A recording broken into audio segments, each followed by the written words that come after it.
Oh, what is We did going it. on, everybody? We are live in studio on a Thursday with Liam Sagarian from PSN Network. How are we feeling today, Liam? Jack, it's been a crazy day. I'm happy to be here. I haven't even gotten out of my work polo yet and do a much more suited Philadelphia sporting attire. I do have the hat on, of course, though. I ran over a curb today. Got some undercarriage in my car stripped off, ending it, sitting talking to you, eating some Sicilian pizza, and there's not much more you could ask for, right? I'm sure the curb deserved it. That's why you ran it over. That curb It was was at a Rite Aid that was going out of business, so yeah. Rite Aid. What is it? What's a Rite Aid even doing? Like, do you know, in like 15 years, people are gonna be like, "What? They went into the stores? It's crazy." I might miss those days, but you know what? You're probably right. But yeah, screw that Rite Aid. They didn't even have what I needed. Got out of there in a haste and too much of a haste. Too much of haste. All right, so it's off season, right? I've been covering some baseball lately. The big conversation that I've been having is whether it's Cal Raleigh or Aaron Judge. I believe that Cal Raleigh plays the tougher position. That's kind of where we are in sports right now. NFL though, news and rumors. That's why we're here today. Rumor yesterday, somewhat news. It hasn't made news yet. T.J. Watts, the Steelers, like, they want to pay him, but they don't really want to pay him. That's how it gets to be when you're 30 years old. You're a young man still. I'm over the hill. When it gets to be 30 years old, they go, well, how much time do you really have left, buddy? And that is a knee brace, isn't it? That's how people start looking at you. It's not my fault. I've worn the knees out. TJ Watt's 30. And there's rumor that they don't want to give him as much as he may have worked for. And the rumor is TJ Watt for Jameson Williams, the wide receiver for the Detroit Lions. Also, 2026 second round pick and a 2027 third round pick. How do you feel about that? Like, I have Steelers fans that are losing their minds, and I have others that are accepting. You know, I think if I was a Steelers fan at that point, excuse me, I think if I was a Steelers fan, I kind of would just be confused at the direction of the franchise. But to that point, if I was a Steelers fan currently, I would be confused at the direction of the franchise for at least 5 years now. Like, I don't know where the Steelers um, think they are as an organization, really, since the end of Ben Roethlisberger's like effective, good playing days, and not even the last 2 years of Ben Roethlisberger. They've kind of been the same exact team, no matter who trots out there at quarterback for like 8 years now. What Yeah. it feels like, and this is an organization that we still prop up as one is the NFL Blue Bloods. They have all the trophies in the case. Yeah, we get it. Mike Tomlin is incapable of going through a losing season, which might actually be to the detriment of the Steelers if you really think about it. Um, but for these past almost a decade, they've been just kind of middling. They really haven't posed any sort of threat as a playoff team, no matter how many times they've snuck in there. And that goes for everybody that they trotted out at quarterback, and they haven't had a franchise quarterback since Ben Roethlisberger. Nothing's worked, and now you have 1 year of Aaron Rodgers. So I mean, it's somebody who's been a franchise quarterback. He is not your franchise quarterback. Um, Getting rid of the best player of this generation for the Steelers for a wide receiver who probably profiles as a at best 1B, and maybe he becomes an elite burner.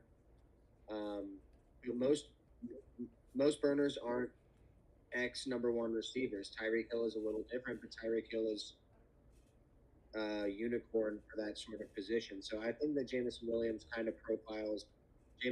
excuse me, kind of profiles not as that number one threat. And I don't know if you're gonna give up T.J. Watt even in the last year of his deal for a wide receiver that you're probably going to end up extending to play alongside Metcalf and for the picks. It would make sense for the Steelers, probably as far as like hoping towards the future. Yeah. that those picks would convey into something like into that they just passion on those picks, right?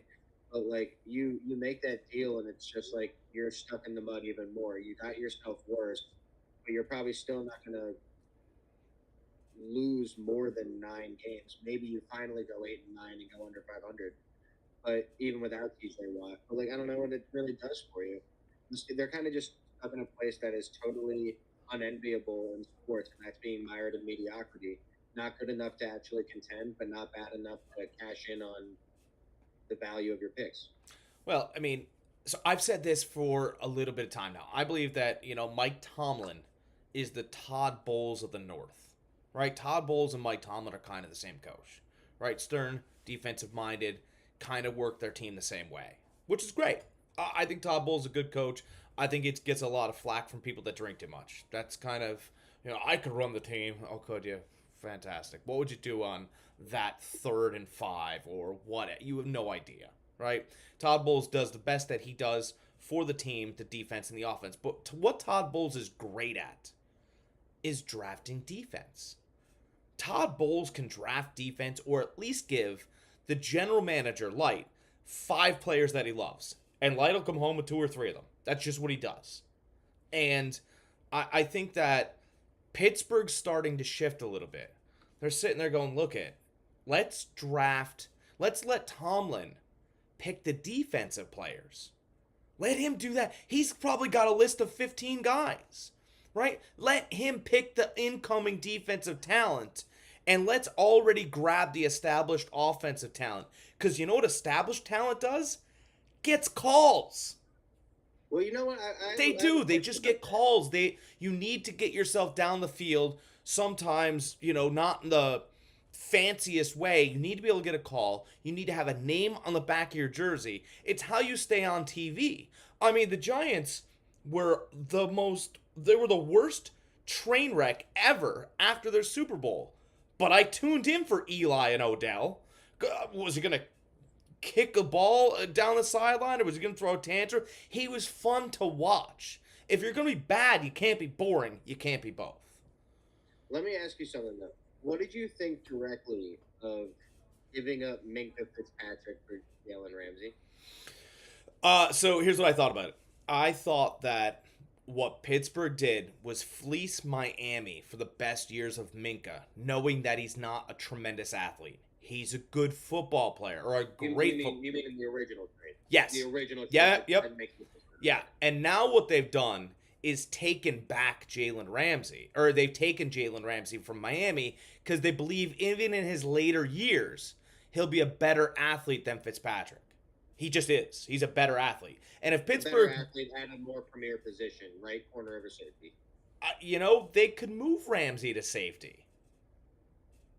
I guess they could, but I think at this point you're kind of thinking of a 3 corner trio, right? Like play Ramsey, Porter, and Darius Slay. Don't forget about Darius Slay. They could be thinking that. The thing that happens with Ramsey sometimes is he takes too many chances on one side. I mean, we've Do seen him you take. move Slay to safety? Huh? Do you move Slay to safety? You could do that. The one thing you have to make sure that Jalen Ramsey does is that he doesn't get bored. I mean, make him the captain of the No, defense or something. Because when he gets bored, I mean, he's outside. He's in left field picking dandelions. I mean, he just Brady has caught him a couple times, and then the play starts, and he got burned. I totally agree. He has You know, elite talent to catch up. he has elite talent and really, really elite ball skills and physicality and size for the quarterback position. He really is just kind of like a lab-made cornerback. And I think to your boredom point, one thing where Mike Tomlin really has always served value is everybody who steps in that locker room. While you've had your Antonio Browns and like your malcontents, if you will. Everybody who steps in that locker room to a certain point reveres Mike Tomlin like football legacy, like football pantheon, coaching pantheon, human being Yeah. type of stuff. And so to the boredom point, I think Jalen Ramsey probably comes in that locker room, and he knows that they're not going to win a Super Bowl. But what he does know is that Mike Tomlin's his coach, and he's probably going to play his ass off. Yeah, I think the trade was good. I think I also like the fact that they got the tight end, right? They got Arthur Smith's guy, Jonnu Smith. I think that was a Yeah. great move. I think Jonnu Smith is super underrated, and he's a lot better than. I mean, let's put it this way. He's following Arthur Smith everywhere. I but Jonnu Smith is underrated like Kyle Pitts is overrated. And they played on the same team in Atlanta, and Arthur Smith goes, I'm not drawing up plays for you. Get out of my office. And that's what he said to Kyle Pitts. He went, Jonnu, I think you could run the same stuff. Get over here, Jonnu. I like you, Jonnu. I mean, Kyle Pitts, to be quite honest, should be out of the league. That's how bad it's been. And when he, out of the league. huh? I don't know about out of the league, but like, there's no way that you can justify a fourth overall pick as to what it's been so far, and that could totally be a schematic thing too. I don't think that Arthur Smith in Atlanta used him to the best of his abilities coming out of school. Excuse me. But I don't think that I don't think that you can give up on the talent just yet. I do think that there's a world where he's very, very effective football player, but maybe it's not as a tight end. Maybe it's kind of just more as like a extra sized wide receiver. Here's what's crazy. When they did the comps, Kyle Pitts, for fun, ran wide receiver drills. He was number 2 in the whole entire draft, only to Jamar Chase. And they went, all right, you ready to block? What? Do you guys even know? Like, there's so many reasons why scouts should be out. Like, let's just get some new scouts. I mean, obviously, you guys can't figure out how to get the best out of these players sometimes. The Giants should lose their whole scouting room. They thought that Daniel Jones was priority over Saquon Barkley. Lose your whole scouting room. And there are other scouts out there that are terrible as well. And they just don't get it. And it drives me crazy. Kyle Pitts should be a wide receiver. I don't know why you drafted Drake London when he's the same player, only worse. You could have ran Kyle Pitts on the opposite side of Drake London if you wanted 2 Drake Londons. I mean, Drake London's so bad, Darnell Mooney makes himself look like a star. I mean, Kyle Pitts drives me absolutely nuts because he should be much better. He should be utilized correctly, but he's just not. And getting back to the TJ Watt, I mean, TJ Watt's 30. You can't pay it. You could say legacy player all you want, but legacy players all end up somewhere else. Then they get signed, and they have their little retirement ceremony because they played more years there. But let's not sit here and be like, Joe Montana, he finished a 49er. He went to Kansas City, right? And he was good. So San Francisco was wrong, right? Guys just pick up and they end up just leaving. I mean, Albert Pujols, legacy guy, right? Not so fast. He played somewhere else. I mean, all these guys end up playing somewhere else. We just kind of sit there and we're like, yeah, you know what? We wish you would stay with the same team. That way they could pay you less and you could sign more autographs and we could like you still. It doesn't really go that way. It doesn't really go that way, And the Philadelphia Eagles are smart enough to know they move on from players at the right times. Actually, they just had a couple legacy guys retire, though. To be quite honest, right? Kelsey was there the whole time, and Fletcher Cox. And I was getting a Fletcher Cox. Fletcher Cox was there the whole time. Brandon Graham just retired. Well, Lane Johnson won't play for another team either. Yeah. So I mean, they do a good job of, I guess, kind of sitting down with the athlete and going, look, I can give you this now, and you can stay here, and your whole family lives here. So where are you going? And they go, well, that's probably part of it. But one thing that Howie Roseman excels at is getting ahead of markets, and that's like a direct comparison to the Cowboys, who religiously wait to pay their guys, and it ends up costing top dollar. When Howie Roseman is signing Devontae Smith for $25 million, and CeeDee Lamb has been in the league a year longer, right? Or were they the same? No, yeah. Yes, CeeDee Lamb was in the league a year longer and gets paid after Devontae Smith, and it costs $35 million. That's the power. That's where Howie Roseman has really excelled in everything. is getting ahead of individual markets. I think, you know what I think Jerry Jones does? That's what I think he does. Howie Roseman's a younger man. Not much younger, but he's younger. I think Jerry Jones haggles just to haggle. Like, he knows he's going to pay more, but it gets his blood pressure up. Right? I mean, the dude actively has talked about his mortality and needing to win again before he dies. It's probably not the best business to get into, just get into blood boiling money debates, especially when it's kind of caused by you. And Jerry Jones, like, let's not anybody forget, Jerry Jones is a huge reason why the NFL salary cap is hard capped as it is. Because at one point it was uncapped, and then you could just pay for everything. And if it was still that way, the Cowboys would probably still totally run the NFL because they would just pay everybody in a Dodgers-esque sort of way. Do you know why Jerry Jones wants to win so bad? He's a huge reason why the cap is there, and then when he's going to actively like detrimize his own team. Jerry Jones. You know how this is how Jerry Jones thinks. This is how nuts he is.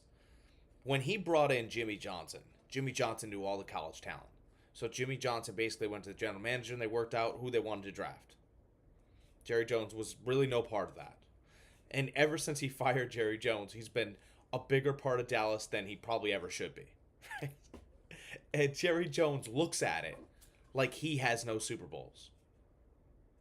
Even though he's the owner of the Cowboys, he didn't have a big part. That was all, those three were Jimmy Johnson's Super Bowls. He's half crazy. So forgive him for that, but he's always going to be that way. Like, I like Jerry Jones. I actually believe Dak Prescott's going to have another 30-10 year. I think he's going to look very good this year.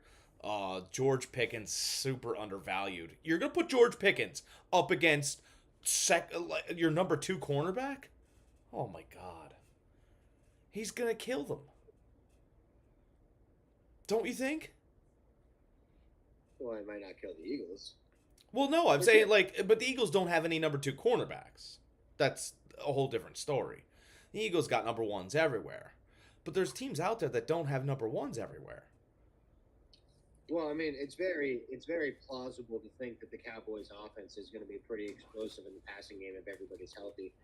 The worry for the Cowboys' offense is I'm not sure how good their offensive line really is anymore outside of a couple spots, right? I mean, Tyron Smith hasn't been there in a couple years. Zach Martin's retired. Tyler Smith is very good. The rest of it's kind of an unknown, right? Like, just to be fair.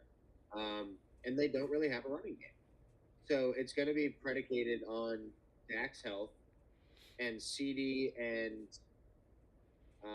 George Pickens working well together, which I think it's also reasonable to think that they might not work well together. Like, I think there could be a lot of showing up people on the field because you don't get your way.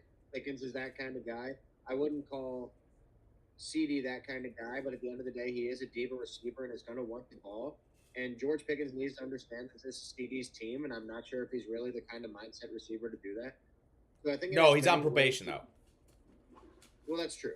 But I think at the end of the day, as many ways as you can realize the offense being really good, I think there's just as many ways, if not slightly more, that it turns out not being so great. And then you have the total unknown with the coaching as well, which you're high on and I'm low on. Yeah, I think the coaching's gonna be fine.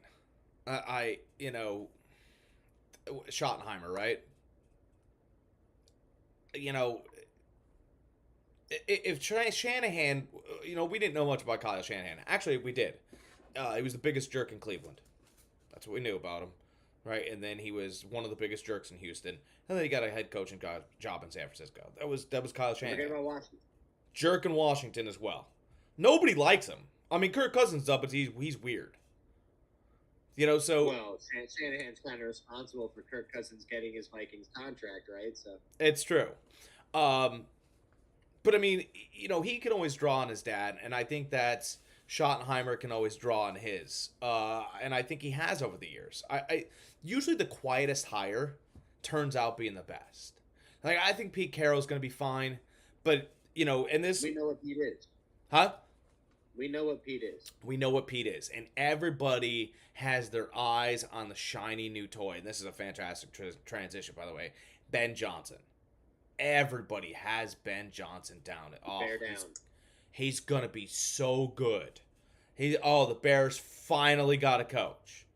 Like I can name you. 2025 NFC North predictions on the fridge. It says Liam, Bears.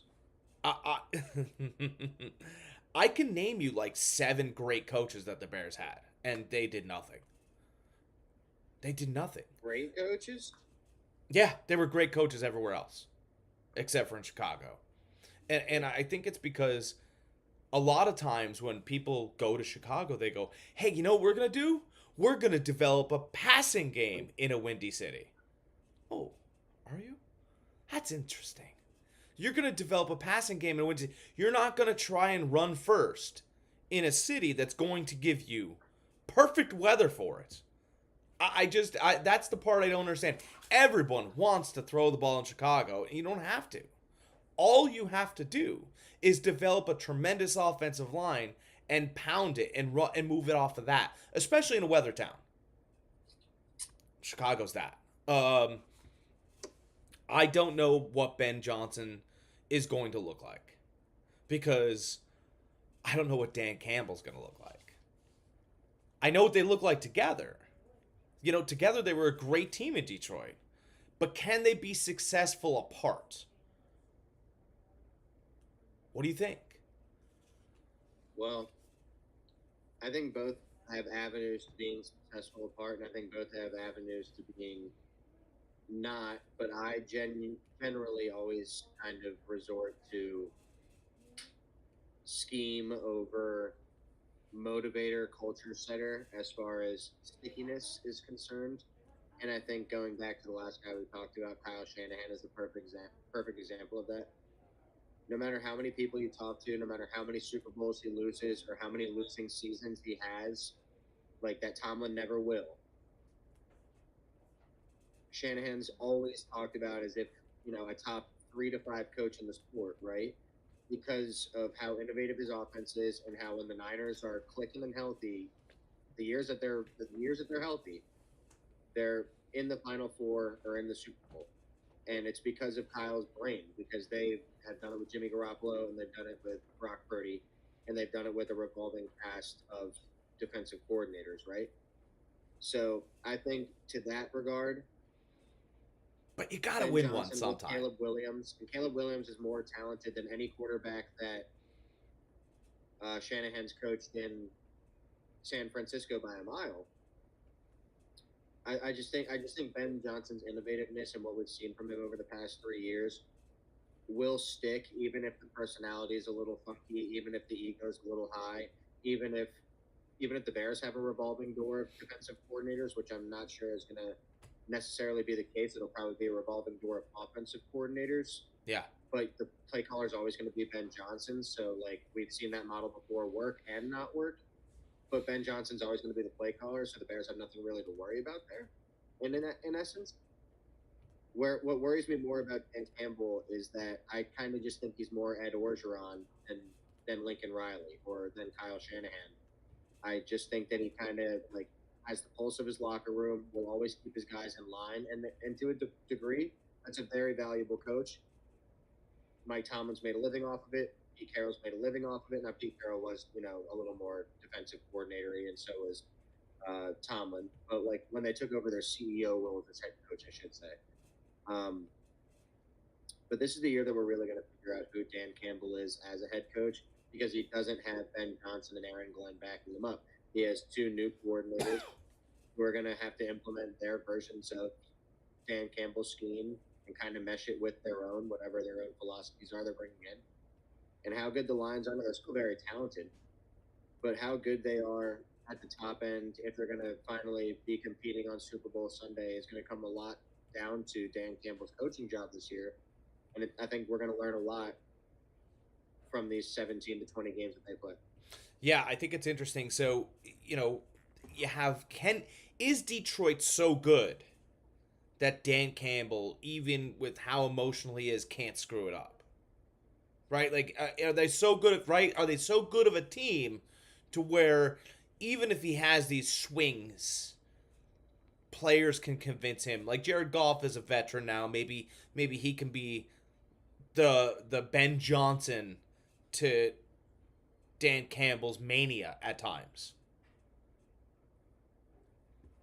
Because I he's the one that's in trouble. It's Dan Campbell's the one that's in trouble. It's not Ben Johnson. Ben Johnson's got a long leash, a brand new team, a more talented quarterback. I mean, he's more athletic. Right. Oh, but Jared Goff, stop it. Jared Goff is not more talented than Caleb Williams. He's not. Aside from injuries to the key guys, they're probably definitely too talented to like totally falter.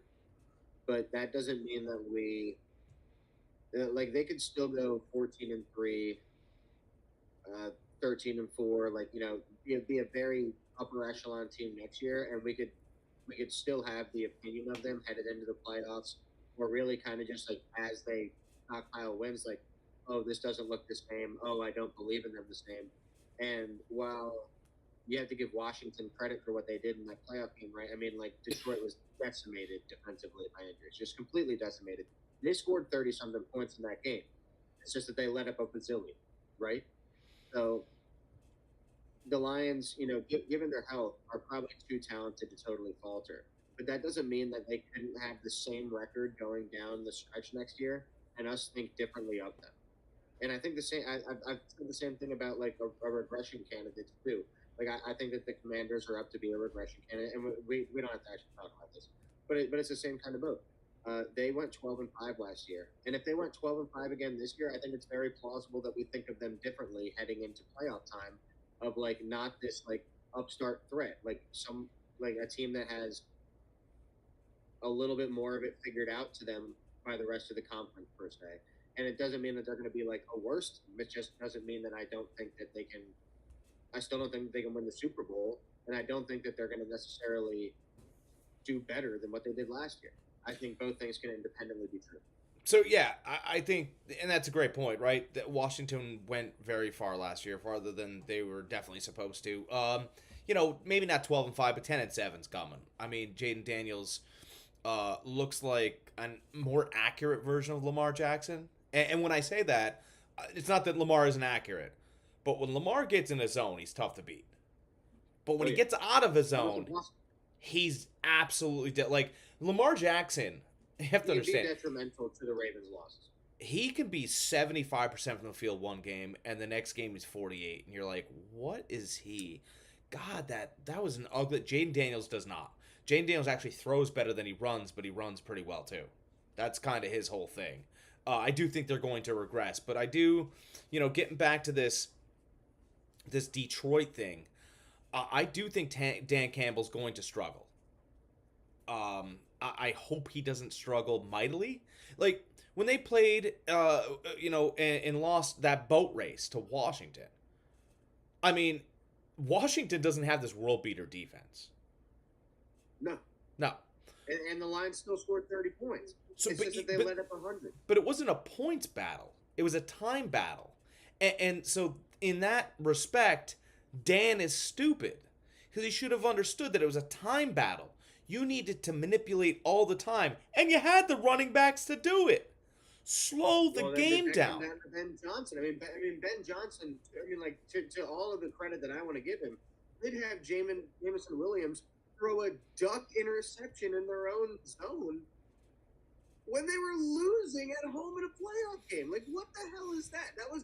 Like, Dan Campbell, I'm sure, has a headset on, is hearing the call, and has the power to override it.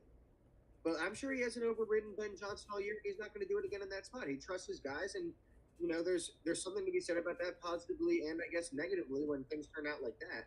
Yeah, that was a great play. That was a terrible play, actually. Yeah, it was just a bad play. But I'm not sure how much we can give of that to Dan Campbell. Maybe more of it this year, if we see something stupid like that again this year. Like, oh well, I'm not sure if the OC is going into his Ben Johnson bag here. I want to bring this up too while we're talking about these two. Hey, here's what's really interesting. So Ben Johnson, he was going to take the Washington job. I didn't know that he was. I mean, like, I know that he was close. On a plane. But I kind of had a feeling that he wasn't. I had been saying that Ben Johnson was going to be the coach of the Bears for like 2 years. Like as soon as I knew that the Bears were getting Caleb Williams, I in my head knew Ben Johnson was going to be the coach of the Bears. So it was kind of cool to be validated about that. But like, yes, I mean, I will give you it was close. So Ben Johnson was on a plane. He was getting on the plane. Dan Campbell calls him. He goes to the office real quick. Campbell convinces him to stay. Look, give me one more year. I think we could really get this done. We're really on the brink of doing it in Detroit. All this other stuff. And then that year they lose. And then Ben Johnson takes the head coaching job in Chicago inside the same division. He didn't even care about leaving the division. We can't just neglect that Aaron Glenn left too. I don't care about Aaron Glenn. Because Well, they still lost a defensive coordinator who led a very good defense before they got ravaged by injury. Aaron Glenn's going to be back in Detroit in 2 seasons. I'm not even concerned about Aaron Glenn. He doesn't have a quarterback right now. I'm an Aaron Glenn guy. Well, you could be. I like the way that guy leads. Listen, I get it, but my point about the Ben Johnson thing is that in his second opportunity and all the other suitors he could have had in the NFL, which he had many other suitors, he didn't care about staying in the division. He went, Campbell? Pff, I'll take on Campbell. And I thought that was very interesting because he was going out the first time. And this time, he gets offers from everywhere and he goes, I'll take the quarterback I like. And they go, well, but it's going to be in the same division for what you were in. He goes, I don't care. That's very interesting to me. During his introductory press conference, didn't he make like a sly remark too about the Pack, like a really weird remark about the Packers too, or something like that, or maybe it was Matt LaFleur.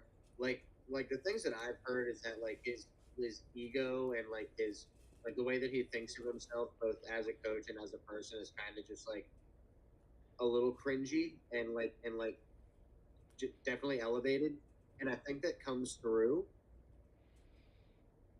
So, but like I could totally just see him being just the carry on of what Kyle Shanahan is, because I think that he just exhibits almost all the traits of Kyle Shanahan. Yeah, I think it was really interesting that he stayed in division. Like, not that he should care about Campbell, but that Detroit team is very good. And to his dismay, he didn't care about Campbell at all. Took the job, went, I'm taking that quarterback, I'm taking that team.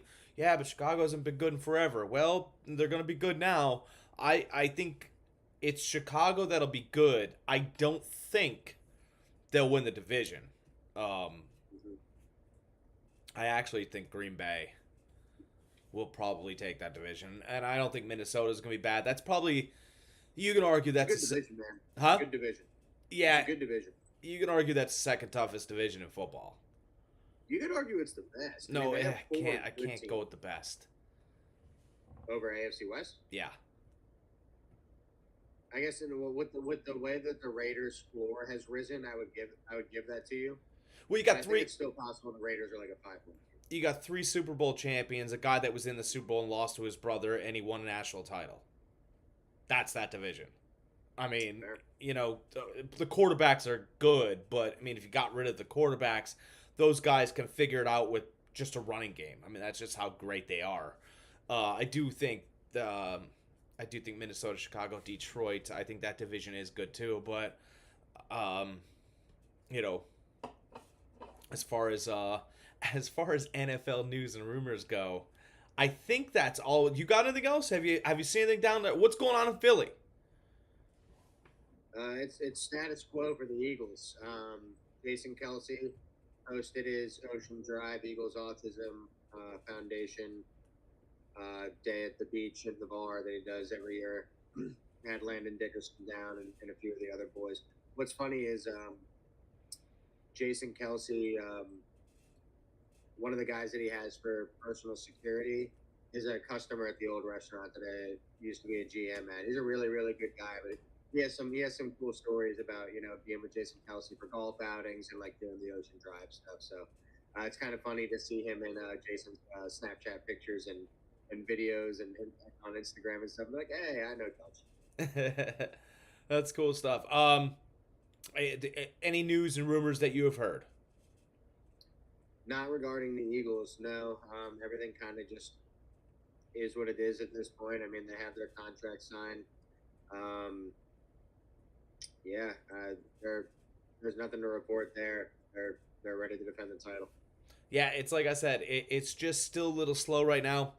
Um, we'll get the baseball All Star game coming up, and then we'll start getting into camps. And the thing that's fun about camps are rumors, and I don't necessarily my favorite when what I listen to as far as rumors are players. I don't really care about coach speak and all that other stuff. I can kind of walk past it. Um, my favorite thing is like I heard a couple years ago that when the Lions, because we were just talking about the Lions, when the Lions and the Giants played their scrimmage game, veterans were having a really tough time catching Gibbs, and my ears perked up. Jeez, these guys have been in the league for a while. I'm sure they've seen some talent. Yeah, maybe they have, but they can't touch Gibbs. They're really having a tough time getting to him. He's really dominating practice. Those are the things I look forward to seeing and hearing. What are the things you look forward to seeing and hearing before we get out? I kind of just like the fun videos of everyone just being back together. I always just hope for good health because I hate injuries, no matter who it is. No matter, I just like seeing teams play at their best. But I think my favorite part of training camp is just all the little media tidbits that you get from the people that are there, like how sharp someone is. You get the oh, Jimmy Garoppolo threw 5 interceptions at practice today. It's just like, oh, that's doesn't mean anything, but it makes me smile.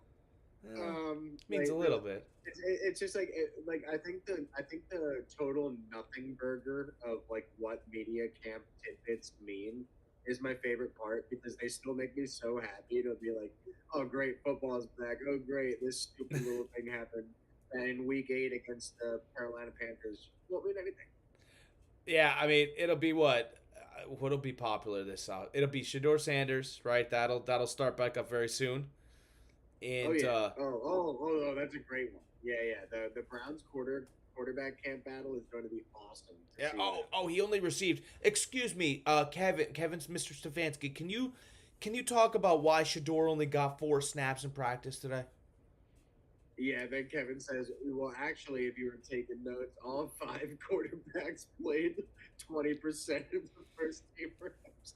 Yeah, yeah. I'd be like, actually, it was a special team day in practice. So, but we wheeled the center out there real quick, and he took some snaps.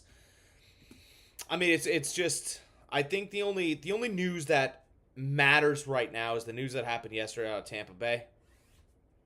Wirf's surgery. He'll miss the first game of the season, possibly the second, and it was a knee issue, cleanup, but he's looking at 10 weeks. I mean, that's kind of the timeline we're looking at, right? The timeline is 10 weeks, so hopefully, I mean, it's good to know now, right? I think that he kind of went in the office and went, look, this isn't going to work for the whole year. I got to get this done now. So get the other guy prepared, get him in there, get Baker work with him, because otherwise, this is a 5-game knee right here. So I think that's the most important under the radar information that I've seen. And besides that, we're just kind of waiting on seeing who's doing some special things, right? Who's winning some jobs. Those are always fun. Who's the starting running back? I mean, not in Baltimore, not in Philadelphia, but Philadelphia. This is really interesting. I want to bring this up real quick, and then we'll get out of here. I promise. So, Saquon Barkley will get less carries this year. But will his carries, and I know this sounds insane, but could the carries he gets be even more productive than they were last year? Because AJ Dillon's there. AJ Dillon is a hoss. He is an ox. I mean, that dude is absolutely. His thighs are the size of my waist, which isn't very impressive on paper. But that dude is so much bigger than Saquon Barkley. And if you get him in the right positions to tire out linebackers, Saquon's never getting touched.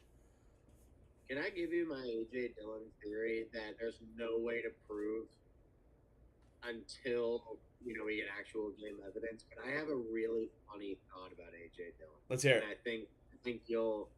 I think you'll get the gears turning in your brain when you hear this.